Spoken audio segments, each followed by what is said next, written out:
तर सर्वप्रथम आपण बघितलं तर वसईचा आपण पूर्ण वसई भूभागाचा आपण विचार केला. तर आपण बघितलं तर वसईला म्हणजे जे नाव आहे ते बेसिन म्हणून ओळखलं जायचं आणि वसईचा आपण पूर्ण ओव्हरऑल विचार केला तर वसईच्या तिन्ही साईडला आपण बघितलं तर ते खारं पाणी आहे आणि वसईच्या पूर्वेला तुंगारेश्वर आपला जो पर्वत आहे तो.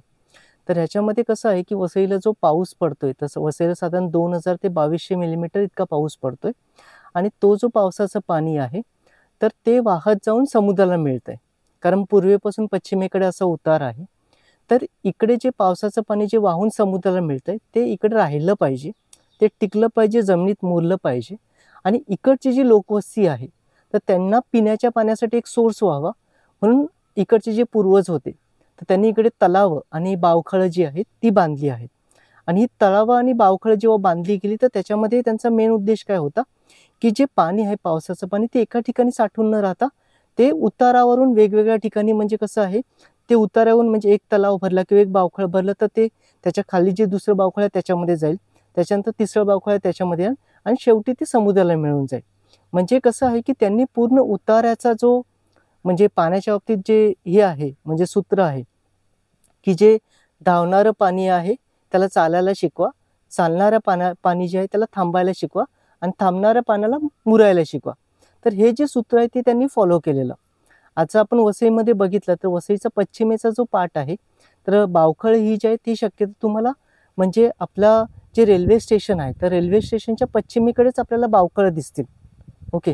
त्याच्यामध्ये दुसरी महत्त्वाची गोष्ट समुद्राकडचा जो 1 किलोमीटरचा जो एरिया आहे तर तिकडेच तुम्हाला फक्त बावखळं दिसून येतील. त्याचा महत्त्वाचा उद्देश काय की इकडे असलेली जी जमिनीची जी स्थिती आहे इकडची जी माती आहे तर ते काय करतं इकडे पावसाचे जे पाणी ते जमिनीत मुरून देतं आणि तेच पाणी मग इकडच्या ज्या विहिरी आहेत इकडचे ज्या बोरवेल आहेत त्यांना ते पाणी प्रोव्हाइड करत असतं. तिसरी महत्त्वाची गोष्ट की जे पूर्वज होते त्यांनी फक्त बावखळ निर्माण केलं तर त्याच्या आजूबाजूला एक जैवविविधता म्हणजे तुम्ही बघितलं तर इकडे वेगवेगळ्या प्रकारची जी झाडं आहेत उदाहरणार्थ चिंच आहे, त्याच्यानंतर भेरळ आहे, त्याच्यानंतर नेवऱ्याची झाडं आहेत, आंब्याची झाडं आहेत, फणसाची झाडं आहेत. ही आज फक्त आणि फक्त आपण बघितलं तर बावखळाभोवती भेंडीची झाडं आहेत ही फक्त आणि फक्त बावखळा शेजारी तुम्हाला दिसून येतील.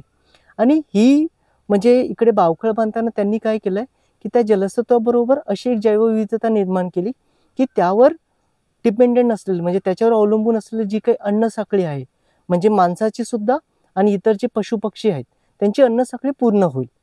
आणि सगळ्यात महत्त्वाचं आज आपण बघितलं तर वसईमध्ये जे विहिरीचं आहे तर इकडच्या विहिरींची जी खोली आहे तर ती 10 फुटापासून तर साधारण एक 26-27 आपण मॅक्झिमम 35 फुटापर्यंत आहे आणि आपली बावखळं जी आहेत त्यांची खोली आहे साधारण एक 15 फुटापासून तर 22 फुटापर्यंत. तर बावखळाचं जे काम काय आहे एक तर ज्या बावखळामध्ये वर्षभर पाणी असतं ते बावखळं काय करतात इकडचं जे वॉटर टेबल आहे म्हणजे जो भूजलाचा जो थर आहे तर त्याला रिचार्ज करत असतं. आणि दुसरी महत्त्वाची गोष्ट तर इकडचं जे भूजल थर आहे तर त्याच्यामध्ये कसं असं पुनर्भरण करत असतं. काही ठिकाणी बावखळ्याचा रोल काय आहे की जे पावसाचं पाणी त्याची साठवणूक करत असते. आता माझ्या मागे तुम्हाला जे बावखळ दिसतं तर त्याची कॅपॅसिटी आहे साधारण एक 7 ते 10 लाख लिटर जे पाणी आहे ते स्वतःमध्ये मुरवायचं. आता उद्या विचार करा की हे समजा जे बावखळ आहे हे पुरवलं गेलं तर हे सगळं जे पाणी आहे ते जाणार कुठे?